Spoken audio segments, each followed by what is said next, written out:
Hello everyone, আজ আমার জন্মদিন। বাকি ৩৬৫ দিনের থেকে অনেকটা স্পেশাল। ব্লগটা আজ শুরু করলাম বেলা থেকেই। স্নান করে গপুকে একটু ফুল দিয়ে দিলাম আর ভোগে দিলাম রসমালাই।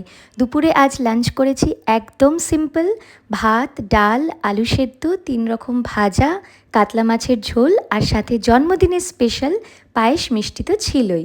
খাওয়া দাওয়া শেষ করেই একটু রেস্ট নিলাম, যেহেতু বিকেলে বাড়িতে সবাই আসবে।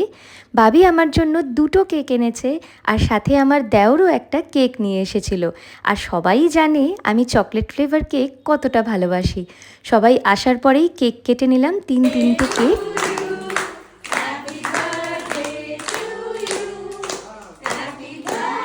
ছোটোবেলায়ও যখন বাবা কেক নিয়ে আসতো আর আমি কাটতাম, তখন যে আনন্দটা হতো, আজও কিন্তু একই রকম ভেতরে একটা আনন্দ হয়।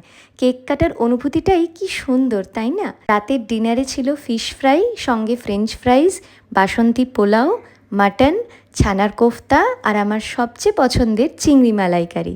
যাই হোক, এভাবেই সবার সাথে কাটালাম আমার জন্মদিনটা।